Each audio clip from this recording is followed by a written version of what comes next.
actually about open class, and I thought Vicki is the queen of open classes. So she's going to go through a few of her tips on just things for students to work on when moving into an open class, especially if you're going into another studio or partaking in another teacher's class, because there's a little bit of etiquette that we need to honour when you're actually going into a class other than your regular syllabus class. So what advice have you got for us? Well, firstly, I'll just say that I take open classes here twice a week to everyone. Everybody is welcome. And I guess because it's not students as such, I'm noticing a lot of things. I teach, students can come, but they are older people as well. So there's a whole range of because you have people who are back on holiday from overseas, or professional classical dancers, or adult students, and big range. Yeah, so huge range. What are some of your pet peeves? Okay, I certainly, and I'm speaking, this is not just me actually, this is all teachers in general, I would imagine. I don't like it when anyone walks in front of me. I think that's rude.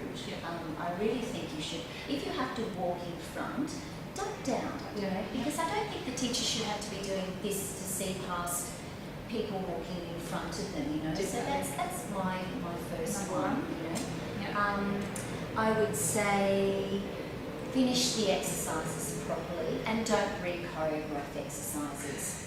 Because you have to remember that teachers generally have put time and effort into making, structuring a class. Definitely. So, I've seen Vicki put hours and hours into actually creating the class. And so to have somebody just kind of turn over, I'm going to do it this way. And it's kind of, I find it disrespectful to a teacher, because you're coming to an open class because of that teacher, to take that person's class. So I think you should do the steps that the teacher is setting and finish them. Don't just, slop off, finish them properly. That is hugely important. Also from an anatomical and strengthening point of view, whenever I watch class, people will be beautifully presented through the exercise, and then they'll kind of finish it and start slouching.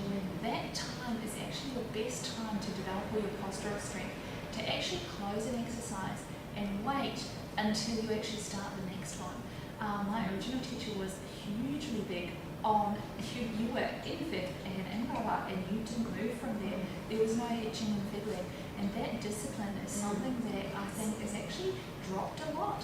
And so I really like seeing it in class, because it's like, it's sustaining. It's good. It's actually really good for you to be able to hold gently, just with the minimal amount of effort that you need to stay in the perfect place, is the best core strengthening you can do. Absolutely. We do that in the night classes 3 times a week. Nobody moves in between the exercises. And the strength gains of it when they start doing it, it's amazing. Yeah, because it's unnecessary to pull this, or it's unnecessary, and it's becomes habit as Definitely. well. The biggest one that I notice is everyone pops the hips forward and slumps. And the amount that it destabilizes the back and puts the front of the hips at risk of injury is huge.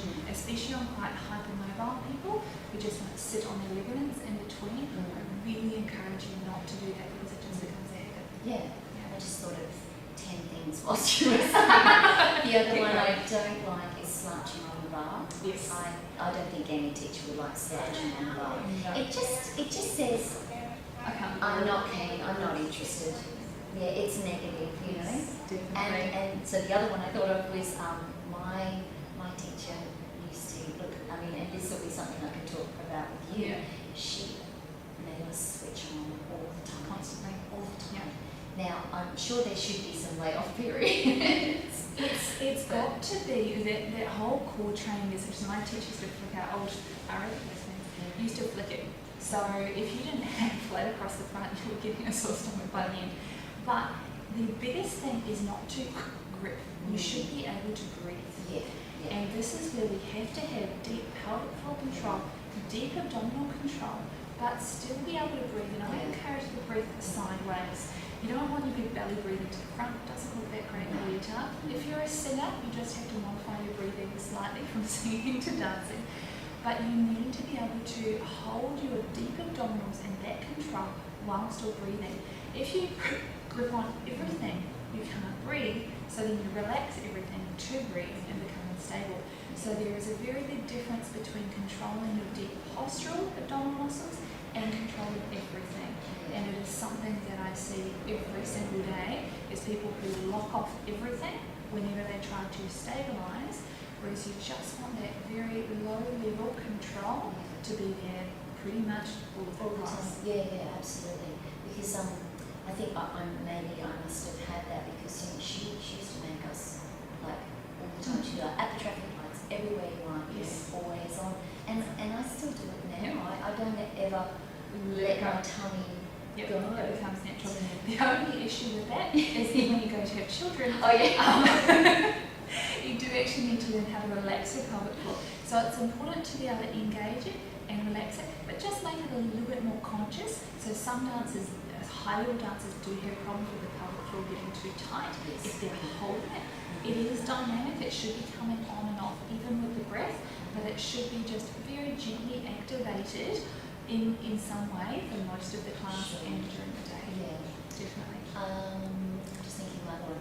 Be punctual. Yes. Don't arrive late. Once again, disrespectful. You know, get the earlier train, get the earlier bus. But, for one, you should be warm. You should have at least a good half-hour warm-up. I was going to say, warm-up time. How long do you expect your guys to come in? Look, three-quarters of an hour. Yes. Yeah. I warmed up for an hour. In my training time, we would all warm up for an hour for every single class. Now, I think at least three-quarters of an hour. Yeah. Your bar is not your warm-up. No, class is not warm-up. Class, don't confuse it. Class is not even meant to maintain. It's not to warm up. It's not to maintain your technique. It's to better your technique. So don't treat it as those two. It's to better your technique. Definitely. As a dancer, that's pretty much the only time you have in the day to improve. Because the rest of the time you're rehearsing or whatever, And that is where also, as dancers, you need to take on that personal responsibility to get as much out of that class personally as possible. I had a student say the other day, no one picks up on, X, Y, Z technique now. She's in more company classes and things like that. I said, honey, you need to be responsible for yourself. You're not cheating anyone but yourself if you fudge things. You're the one who has to keep on top of yourself. When you're younger, your teacher will pull you up for it. You have to take all those corrections and hold them and then monitor yourself, because there won't always be somebody picking you up for rolling or cheating your turnout or things like that.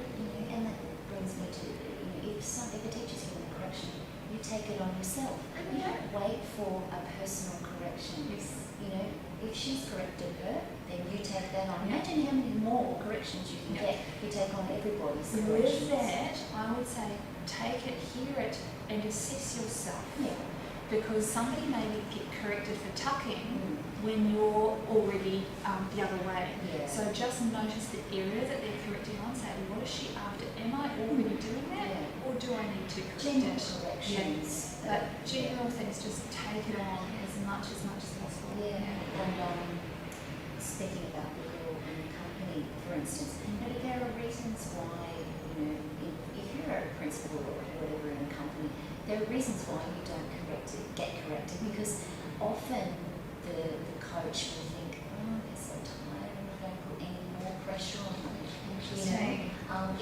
It becomes that, they really want to leave you alone.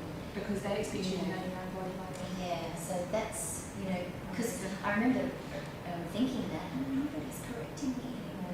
That's because you're doing, 7 shows a week and you're dog tired, and they just don't want to add any more pressure to you. Yeah. One thing that I will actually say as well, we were talking about slouching on the bar. The other thing is holding on to the bar. A lot of students I see really grip the bar for dear life. The bar is there for moral support only. Proprioceptive balance. You want to have as little weight through your hand there as possible, otherwise you won't develop your strength in the centre. So that's something that I would encourage everyone to have a little attention on. We actually had one bar that used to move. It was just more held and cupped, and so if you were doing a devil paint and you gave it a little yank, the actual bar would slide back. So you need to make sure that you've got very, very light pressure on the bar. You're just using it as much as you need rather than really stabilising and clamping down on your I bar. just ask them to let go all the time. Yeah. Just constant, just check. Exactly. Yeah. Just check. What's some others? Please, especially if you're going to a class where you don't know the teacher or you haven't been working with them, please let them know if you have any major injuries. Now, this doesn't mean you give them your entire injury history when walking in. However, if you have something that you're working with, say you've got a hip flexor injury and you don't want to take your leg above 90 degrees, they don't need to know all the gory details. Just say, look, I've been having some issues with my hip. I'm meant to be keeping it low today. Just wanted to let you know. Yeah, because as a teacher, I've fallen into that trap so many times, by asking them, Yeah. Yeah. And then they tell me, it's like, well, please make sure you tell me that because I can, it makes me Do feel something. really bad and I could hurt Or you. grab your leg and get it up Yeah, because you used to have it up there. The other thing also, even if you've told the teacher, sometimes they will forget. Yes. They've got a Yeah, lot of that's true. people. Yeah. If a teacher comes to correct you, say you have a hip injury, you've told them, and they come to put your leg, a simple hand on your hip and a little shake on your head, and I'll go, oh, just yes, nice. I'm sorry, Yeah. yes, I'm not meant to take it Yeah. up, is better than going into it and then afterwards being really sore. Just let them know, no, I've got to be careful on this, and they go, oh, yes, sorry, I forgot. We don't want to hurt anyone. Teachers are not out to hurt you, so if they go to do it, it's usually that they've forgotten that you're actually doing it. Yeah. I was just thinking, I personally like it when people come and thank you at the end. I think it's quite a courteous. Don't you just do that? No, not necessarily. Really? It's a nice courteous thing.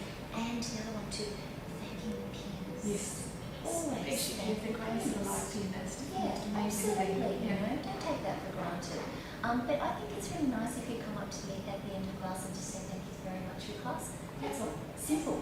I think that's a really courteous thing. Just plain, simple, courteous behaviour. I just thought that would go with the territory, but obviously not. It doesn't, yeah. Yep. Check your personal baggage at the door. Don't bring your problems into class because everybody's got problems. Just leave it at the door. Yep. I think it's so important because particularly with open class, there are so many people in class. We don't want to have to remember so-and-so's problem and then the next person's problem. We have our own problems. So just, class is a time just to let all that go. And it's healthier for you as well. Actually moving down to section it and say, okay, there's something going on, but I'll deal with it later. And then a lot of people actually love dancing for that reason because they can live life outside. Yeah. And the studio is sacred. That once you're in the studio, nothing else matters. The phone's off, nobody can touch you. Yeah.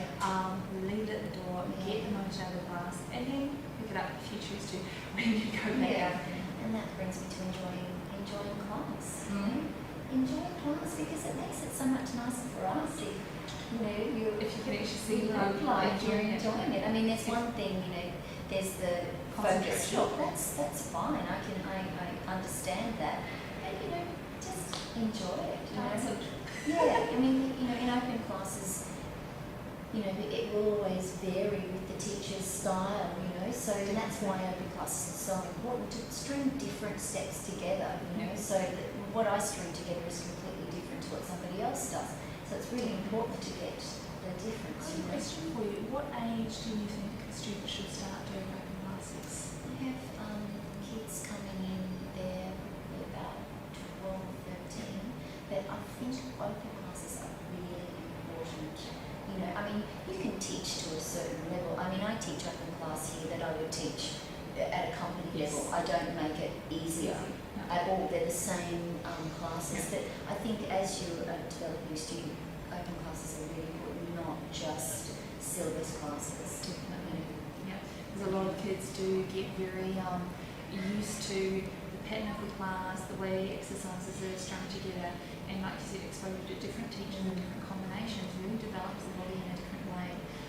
As long as the kids are doing an age-appropriate modification of it.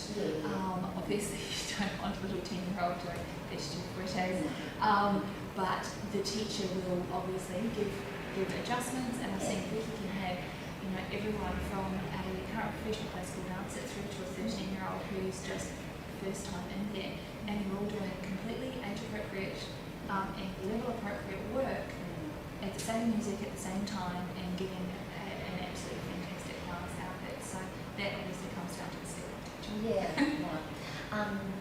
Also, I don't particularly like when people leave the room. I mean, I think you should be able to finish a class without having to go to the bathroom. Yes, good public for Yeah. Go to the bathroom right before the class starts, you know, but I think you should be able to manage for an hour and a quarter, you know. You know, I know these days we all have the drink bottles around, which didn't happen in my time. Our teacher didn't allow us, but you know, I have no problem. I think it's very important. They've got to keep hydrated. But not to the point where you have to go halfway through bar, you know. Don't you agree? I completely agree. And again, it's the discipline of being able to go, you know, I'll measure it through class, go before I go. Nobody should need to go again within that. If you are, and if you're feeling that you do have to go to the bathroom a lot, there's probably something that we need to look at with your public floor control. Yeah. So if there is a problem that you find that you are having to go to the bathroom 6 times a day, then that's a sign that if your pelvic floor is a little bit weak and you need to do some specific strengthening for it. But for most people, you shouldn't have to. Also on that, if you find that you always have to go before a let go, otherwise you feel like you're about to let go, that's also a sign that we really do need to do some strengthening down in that area. Because I've had girls as young as 12 and 13 have issues when they start jumping. So it's something that is very, very important to get onto as soon as possible. Yeah.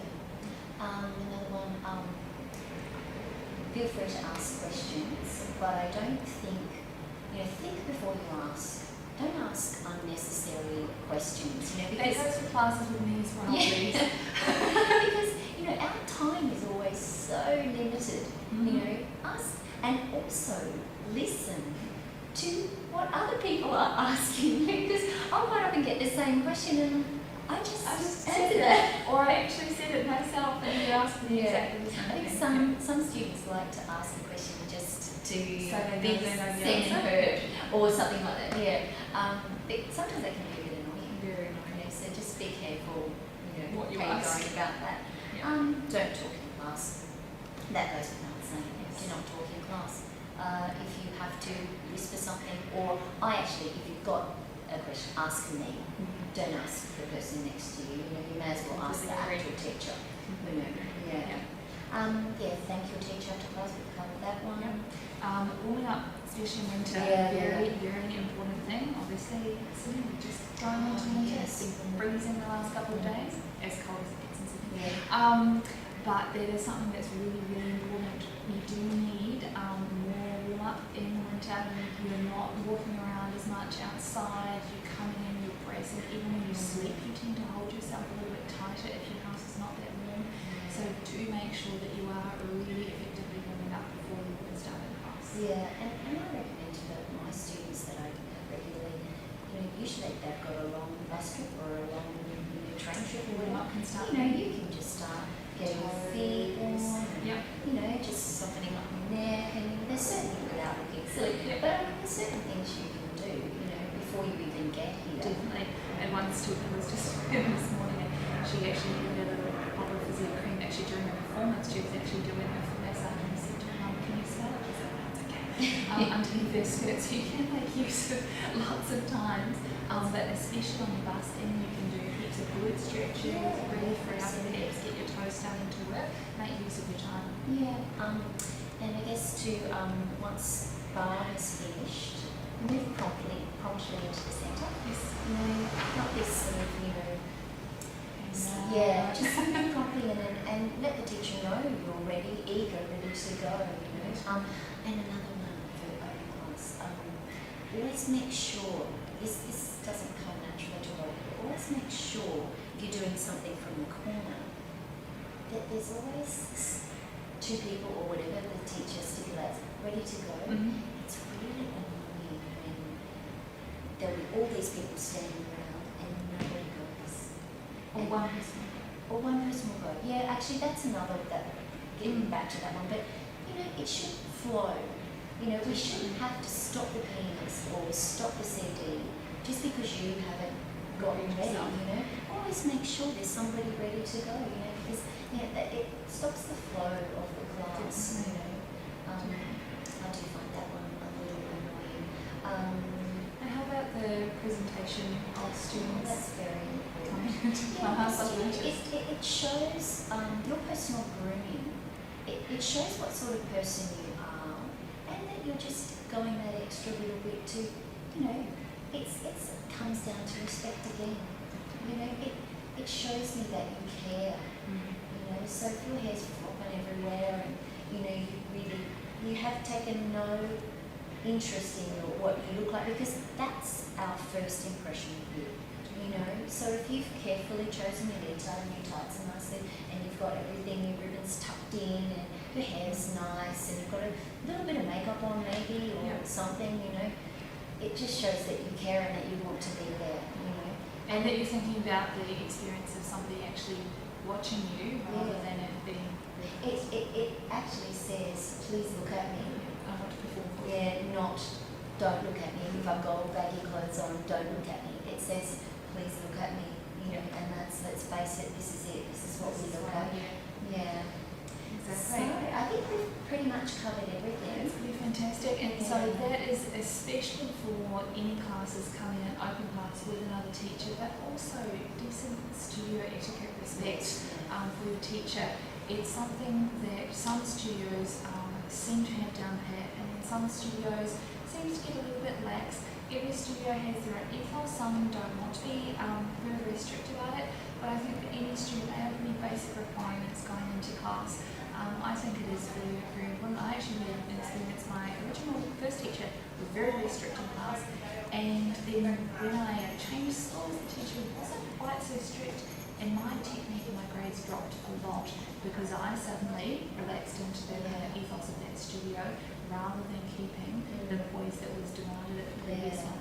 So it can make a big difference to your actual technique and your physical development, just that discipline of actually being present and being on 100% of the time.